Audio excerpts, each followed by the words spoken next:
Hello, McCordsville families, and welcome to the 6th annual Winter Arts Festival. This year we decided to do something a little bit different and go virtual. That's right, all of your students' artwork will be showcased tonight on this very video, so stay tuned. And while you are watching your students' amazing artwork that they made this year, Mrs. Greenlee's choir from years past will be serenading us with music you might have even heard on 105.7. Now, at the very end of our art show, get ready for Miss Rosner to read to you How the Grinch Stole Christmas. So, let's get our Winter Arts Festival started.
scaly as a cactus, you're as charming as an eel, Mr. Grinch.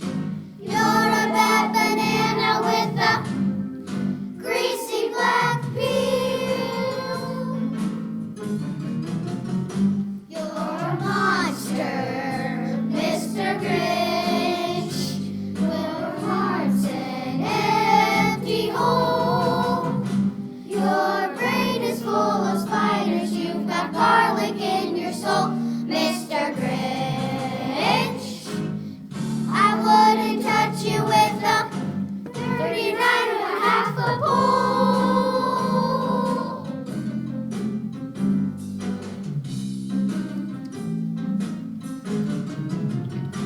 You're a foul one, Mr. Grinch.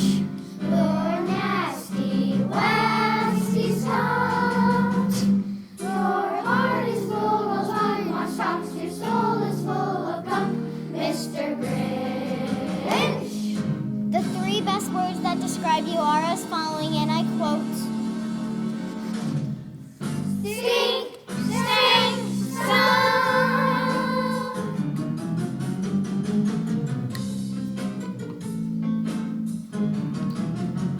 You nauseate me, Mr. Grinch, with a nauseous super nos. Every Who down in Whoville liked Christmas a lot. But the Grinch, who lived just north of Whoville, did not. The Grinch hated Christmas, the whole Christmas season. Now, please don't ask why. No one quite knows the reason. It could be his head wasn't screwed on just right. It could be perhaps that his shoes were too tight. But I think that the most likely reason of all may have been that his heart was 2 sizes too small. But whatever the reason, his heart or his shoes, he stood there on Christmas Eve, hating the Who's, staring down from his cave with a sour, Grinchy frown at the warm, lighted windows below in their town, for he knew every Who down in Whoville beneath was busy now hanging a mistletoe wreath. And they were hanging on their stockings. He snarled with a sneer, "Tomorrow is Christmas, it's practically here." Then he growled, with his Grinch fingers nervously drumming, "I must find some way to stop Christmas from coming." For tomorrow, he knew, all the Who girls and boys would wake bright and early. They'd rush for their toys, and then, oh the noise, noise. That's the one thing he hated, the noise. Then the Who's, young and old, would sit down to a feast, and they'd feast, and they'd feast, and they'd feast. They would feast on Who pudding and rare Who roast beef, which is something the Grinch couldn't stand in the least. And then they do something he liked least of all. Every Who down in Whoville, the tall and the small, would stand close together with Christmas bells ringing. They'd stand hand in hand, and the Who would start singing. They'd sing, and they'd sing, and they'd sing. And more the Grinch thought of this Who Christmas sing, the more the Grinch thought, "I must stop this whole thing. Why, for 53 years I've put up with it now. I must stop this Christmas from coming. But how?" Then he got an idea, an awful idea. The Grinch got a wonderful, awful idea. I know just what to do, the Grinch laughed in his throat, and he made a quick Santa Claus hat and a coat. And he chuckled and chuckled. What a great Grinchy trick with this coat and this hat. I look like Saint Nick. All I need is a reindeer. The Grinch looked around. But since reindeer are scarce, there are none to be found. Did that stop the old Grinch? No! The Grinch simply said, if I can't find a reindeer, I'll make one instead. So he called his dog Max. Then he took some red thread and he tied a big horn on top of his head. Then he loaded some bags and some old empty sacks on a ramshackle sleigh, and he hitched up old Max. Then the Grinch said, "Giddy up!" and the sleigh started down towards the homes where the Who lay a snooze in their town. All their windows were dark. Quiet snow filled the air. All the Who's were all dreaming sweet dreams without a care. When he came to the first little house on the square, this is stop number 1. The old Grinchy Claus hissed, and he climbed to the roof, empty bag in his fist. Then he slid down the chimney, a rather tight pinch. But if Santa could do it, then so could the Grinch. He got stuck only once for a moment or two. Then he stuck his head out of the fireplace flue, where the little Who's stockings all hung in a row. These stockings, he grinned, are the first things to go. Then he slithered and slunked with a smile most unpleasant around the whole room, and he took every present. Pop guns and bicycles, roller skates, drums, checkerboards, tricycles, popcorn, and plums. And he stuffed them in bags. Then the Grinch very nimbly stuffed all the bags one by one up the chimney. He slunk to the icebox. He took the Who's feast. He took the Who pudding. He took the roast beast. He cleaned out that icebox as quick as a flash.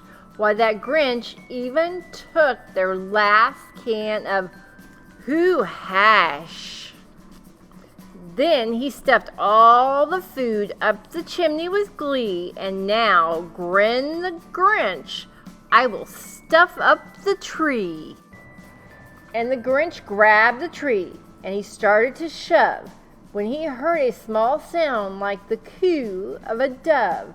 He turned around fast, and he saw a small Who, little Cindy Lou Who was not more than 2. The Grinch had been caught by this tiny Who daughter, who got out of bed for a cup of cold water.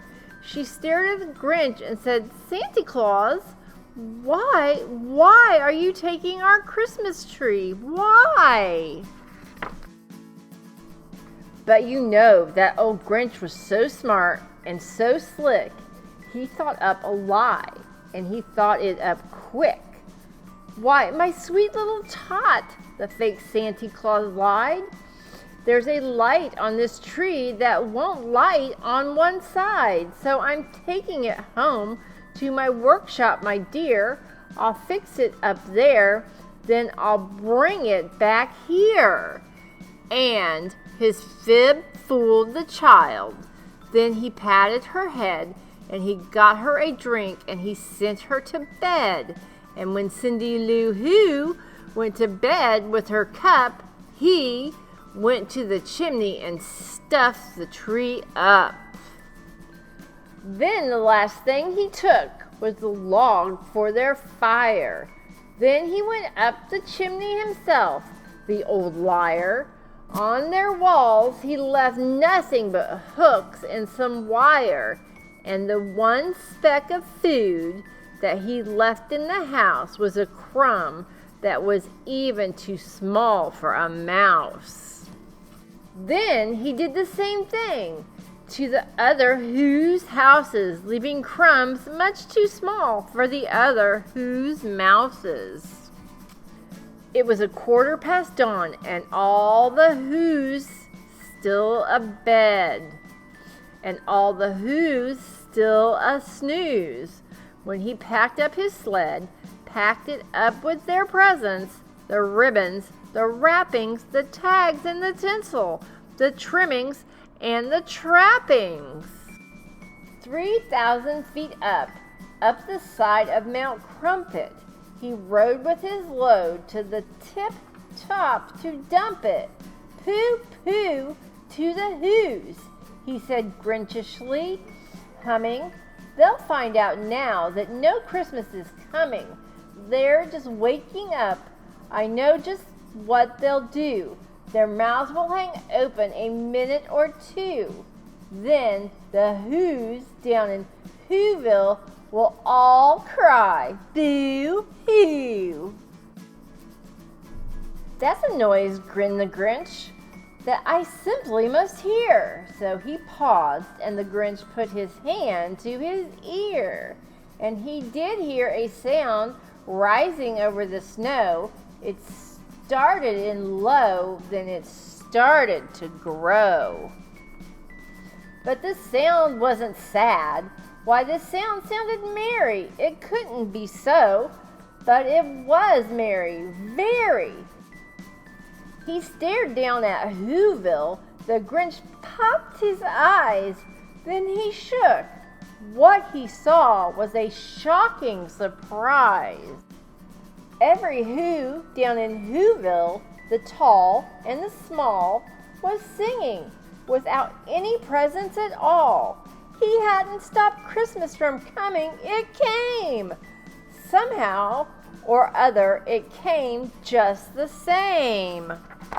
And the Grinch, with his Grinch feet ice cold in the snow, stood puzzling and puzzling. How could it be so? It came without ribbons. It came without tags. It came without packages, boxes, or bags. And he puzzled 3 hours till his puzzler was sore. Then the Grinch thought of something he hadn't before. Maybe Christmas, he thought, doesn't come from a store. Maybe Christmas, perhaps, means a little bit more. And what happened then? Well, in Whoville, they say, grew 3 sizes that day. And the minute his heart didn't feel quite so tight, he whizzed with his load through the bright morning light. And he brought back the toys and the food for the feast. And he himself, the Grinch, carved the roast beast.